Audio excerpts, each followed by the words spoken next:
Welcome to the Global Energy Leaders Podcast, powered by R Squared Global.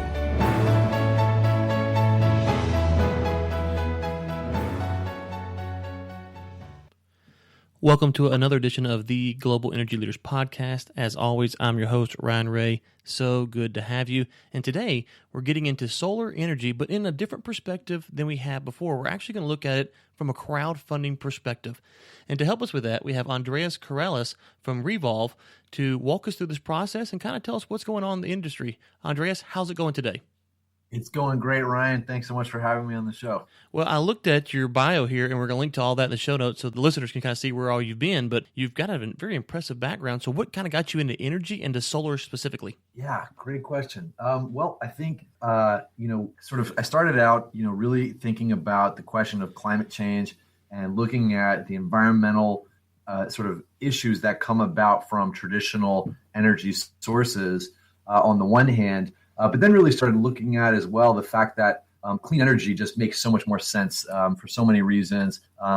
It's free, it's clean, it's available everywhere. And once I realized the economical benefits of switching to a clean energy economy on the idea, so I got started in this right out of college and have been since. And it's been exciting to see sort of the industry grow. When I got started in this, renewable energy was laughed at. And now, as you guys are well aware, last year around the globe, more renewable energy was installed than any other energy form. Okay, yeah, so you covered a lot there, and you mentioned that, globally that there was a lot of renewable installation last year. What's really brought this on? Because, the listeners and myself, when we look at renewables, the debate's always, there's a mixed bag of news, okay? You'll see an article today that says renewables is in the right direction, it's on the uptick, and then you'll see an article the next day that says renewables isn't ready for the big stage, and so we're always kind of wondering, at least I am, how much is this where the government's trying to push it, and how much of this where entrepreneurs are really saying, okay, the marketplace is ready for the solution. So what's kind of your take on, is renewables really ready for the big stage, or is it still kind of up in the air on how far it can actually take a local economy? Yeah, this is great questions, Ryan. Thanks so much for bringing it up. Renewables is certainly ready. The question, and I think we're all kind of in that same boat where you see, again, like on the one hand, you see, headlines like I just said, in 2016 there was more renewables installed around the globe than any other technology, and the same is true here in the U.S. Predominantly solar energy. Over last year, over 50% of the new installed capacity in the U.S. last year was solar, just solar, not even including wind and other renewables. So there's a huge market force that's driving this. And why is that coming about? Well, it's largely because the costs are coming down. One of the things that is so different between renewables and traditional energy sources is that traditional energy sources, it's about the source, it's about the coal, it's about the oil, the gas, whatever it might be, and that's it's coming from a limited supply. So the cost is being determined by how much of that resource you have and how cheaply you can get it. Whereas renewables, and particularly solar, the source is free, right? It's coming from the sun or it's coming from the wind. That's free. So the only cost is actually the technology. Now, what we know about these two different types of these two different sort of elements of the equation is that the cost of the supply, right? If you have a diminishing amount of supply of coal or oil or gas, that price is always going up. That's marching up and up and up. As we have more and more people demanding energy, that price is going to continue to go up. Whereas what we know about the price of technology is that it always comes down, right? The cell phone in my pocket costs a fraction of what a computer cost, a decade ago, and it's 1 million times more powerful, right? So that's what technology is doing. And so these two cost curves are on totally different directions. And we're sort of right now, as I said, seeing that more renewables were installed last year globally than anything else, is that indication that we're actually right at that edge right now where those two curves are meeting. And the sort of downward cost curve of renewables is continuing to drop, and it's only going to continue to drop even further. Okay, great stuff there. So let me ask you this, because one of the things that I've seen in Africa when I go to Africa is there's a lot of talk about microgrids and how they are being used in the rural areas of Africa where they don't have power and they can use the solar technology to get there. One of the things we've kind of explored on the show loosely is this idea that as some of these rural markets, get these microgrids and they start installing solar and these other renewable options, will they actually ever be on the main grid, or will they kind of be decentralized? So I'm kind of curious your perspective, because we're going to talk about some of your projects here in just a second. And do you see this as a trend where, as the emerging economies come onto the marketplace, where they may never actually have to be in the grid like, we are here in the States? That's exactly right, Ryan. I couldn't agree more. I think, microgrids are going to be the solution to bringing electricity to the millions of people around the world that don't have access to electricity right now. Because, as you know, here in the States, it took a long time to bring electricity to the entire country, to build what we now have as the modern electricity grid in the United States. That took a long, long time, and it took a lot of effort, and it took a lot of money. And what we're seeing in Africa and other parts of emerging economies is the same thing that's going to happen with renewables is the same thing that happened with telephones. They don't have landlines and, telephone poles up and down the blocks the same way we do here in the States. They essentially leapfrogged that technology and they went straight to cell phones. And it's so much cheaper because you don't have to build all those telephone lines. And the same is true for the electricity grid. Is they won't need to build a big centralized electric grid with big power stations that are feeding power on transmission and distribution lines over long distances. You won't need any of that because you're going to have decentralized, distributed resources like small scale solar, wind, etc., and these small microgrids with batteries that are going to be able to power communities where they need that power. So I'm on the same page with you. I see distributed microgrids definitely bringing power to most of the people in the world that don't have it at the moment. Okay, so let's transition a little bit and let's talk about your company. How did you come up with this idea, and what was the inspiration to kind of move into a nonprofit that I kind of want to call it a Kickstarter? That you probably don't want to call it like Kickstarter. I don't know how you would compare it, but it's crowdfunding. So how would you kind of describe it, and what inspired this company called RE-volv? Absolutely, that's a great point, and that is a fair comparison. Kickstarter is amazing, and we love what they did. And essentially, that inspiration did come from some of the examples like Kickstarter and Indiegogo and Kiva, if you're familiar with Kiva. Mm-hmm. Essentially what we saw, I was sort of working in renewable energy and climate change for a number of years, and I essentially looked at the way that the environmental movement was trying to push us to a clean energy economy, and it was essentially by trying to ask the government to help us out. And you know what? I came to the realization that you can ask, you can, sort of push the government, the federal government, until you're blue in the face, and they're going to do what they want to do for a number of reasons. And at the moment, it's certainly not clean energy, and it hasn't been for a long time. So really the question then was, what, we actually don't need the government to support this transition. We as people who care about clean energy and who care about our communities can actually drive this change ourselves. And so I looked at, what are some options for doing that? And crowdfunding became a very clear opportunity. So looking at how successful Kickstarter and other things like that are, where you've got people from all over the country and all over the world that are coming together around something that they care about. I thought that would be a really great way to engage people. And so we built this model, RE-volv, based on that idea. So we actually have, right now, we've crowdfunded 6 solar projects in 4 states in the country, and yet we've gotten donations from people in 38 states and 22 countries. So it really speaks to the power of crowdfunding, that you can reach a very, very large audience of people who are engaged on an issue. And one of the things I want to commend you on is, if you've listened to the show, I know our audience would be aware of this. I always say I'm a free markets guy. I like for the free markets to get in there and to determine what's going on. And so I can commend you from the standpoint of, hey, you went out there and the market is saying there is a need and you're trying to meet it. So kudos to you for going that route. Now, what I want to ask you about is, when I was looking at your website, and by the time this airs, there'll probably be some new projects up. Some of these will kind of maybe have been funded, but there's not a lot of donors that can make these projects go. You're talking about maybe 75 to 100 people who get behind this project, and all of a sudden you have your initiative that you're looking for. It's on the ground and it starts rolling. I would imagine that also brings in someone who's looking to donate and to be a part of something like this. They probably feel more attached to the project than they would if they were donating to maybe a company that has tens of thousands of donors involved in a project. Yeah, it's at the moment. To be honest, we would love to have tens of thousands of donors, to the projects, right? So we would love to, engage as many people as possible in bringing clean energy to the community. However, at the moment, we're still sort of growing that community, and so it is a small, tight-knit community. And we have, I'd say 40% or more of our donors are repeat donors. So they give to one campaign, they come back and they give to another because they really like what we do. Now, one of the things that really makes it exciting and sort of keeps that momentum, keeps people engaged, is that our model is not just crowdfunding, but it's also, there's a revolving fund.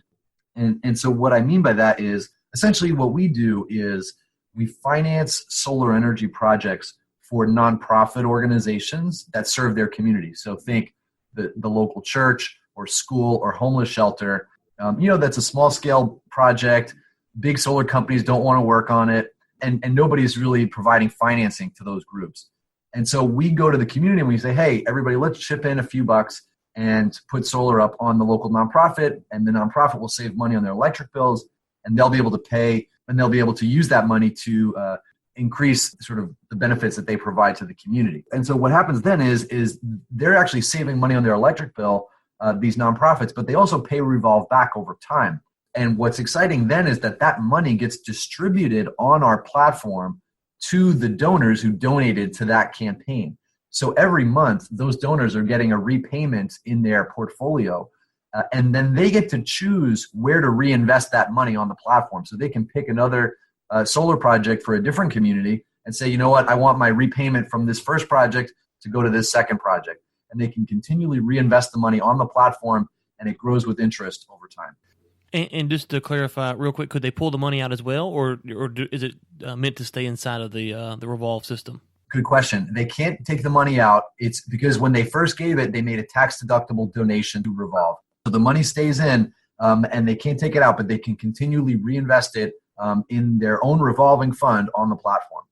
But what you're saying is, in effect, though, is if I donate $100 to Project A today, over time I could be donating $1,000 because I'm getting interest off of these payments, and so I could maybe increase the amount that I'm donating to these various projects by just doing a good, solid initial investment. Is that kind of what I'm understanding? That's exactly right. So typically, right now on the website, every dollar that you donate will actually yield $2 to $3 worth of investment over time. So if you donated $100 today, over the next few years, you would have up to $300 that you could invest on the platform, and so on and so forth. It continually grows. It takes advantage of compounding interest because each project you invest in earns more and more interest, and so it just grows over time.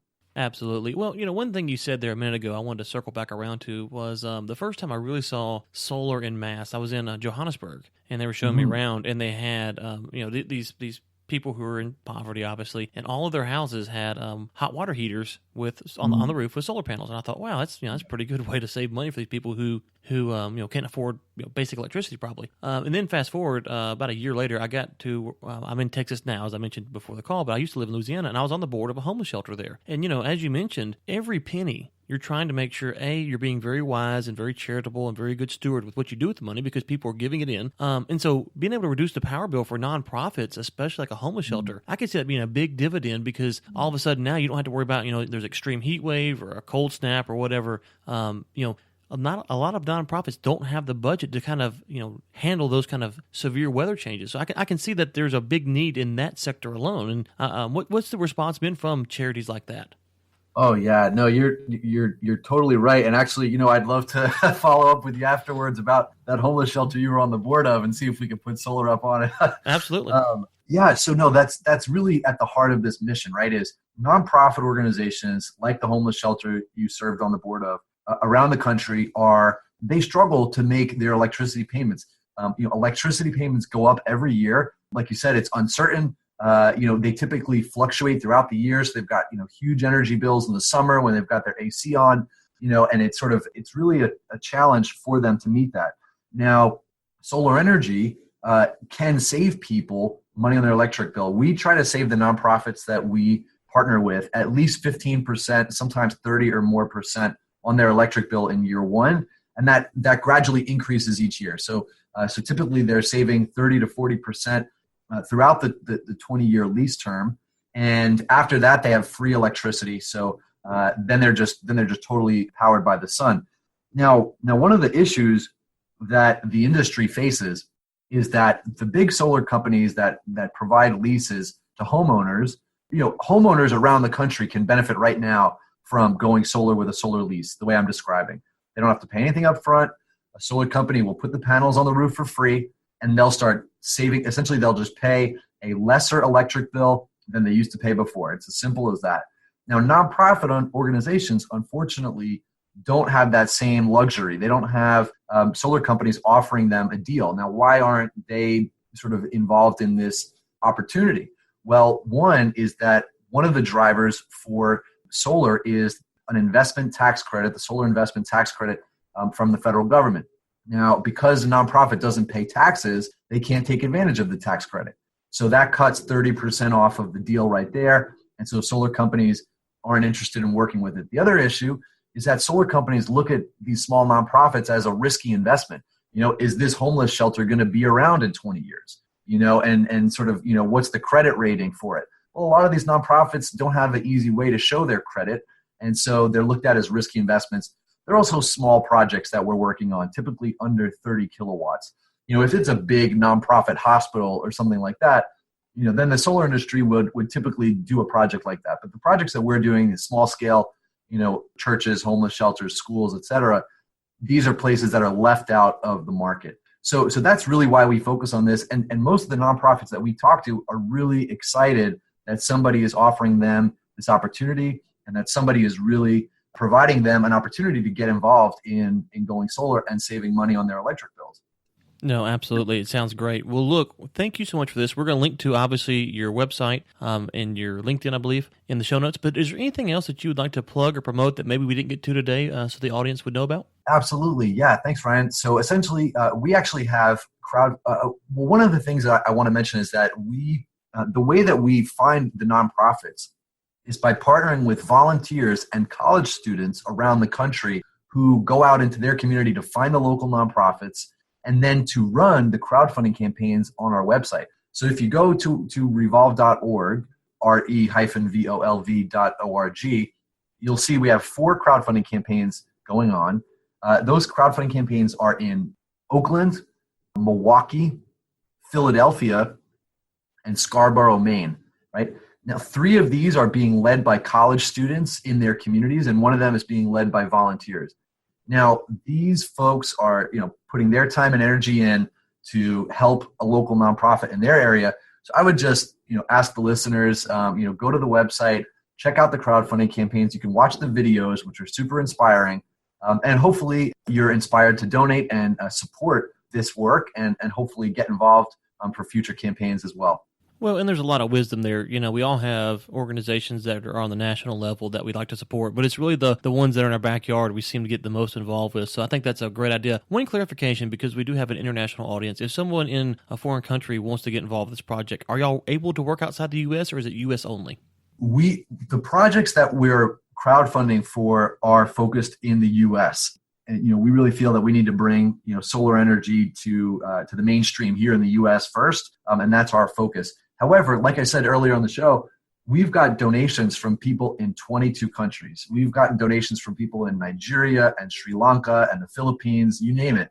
And which is always so exciting to me to see that people outside of the country say, I want to support a revolving fund to put solar up in communities for these nonprofits. So people from around the world can certainly get involved. You can donate on the website, and you can manage your revolving fund the same as everyone else for nonprofits in the U.S. Yeah, and one final thing for our listeners who are outside the U.S., if you're wanting something like this, this is a great opportunity to get involved, to watch the process, and then replicate this in your home country. So it's a great opportunity for you there. So look, thank you so much for coming on. It was great to have you and look to have you on in the future and hear more about what you guys have going on down the road. Thank you so much for having me, and I look forward to being in touch in the future as well. Thanks, Ryan. Thanks again to Andreas for coming on. Really enjoyed the discussion there. A lot of information, and I'm always excited to partner with 501c3 charity organizations to help them out. And as I mentioned, I was a board member in Louisiana at a homeless shelter, and I can just see that there's benefits for organizations like this who struggle to get funding, who are always looking to ways to not cut cost, but be efficient in what they do. And that's one of the beauties of a small charity is they run more like a business because they're trying to be efficient in what they do because they don't have the large resources that maybe a bigger nonprofit might have. So if you're involved with a nonprofit or you know someone who is, you might want to point them in his direction. With that being said, guys, thank you so much for tuning in. We really appreciate it. We really appreciate the listeners because our audience is continuing to grow and our guests are getting better and better and better. And we thank you so much for that. If you could, take just a second, leave us a review in iTunes. And until next time, keep climbing. Thanks for listening to the Global Energy Leaders Podcast, powered by R Squared Global.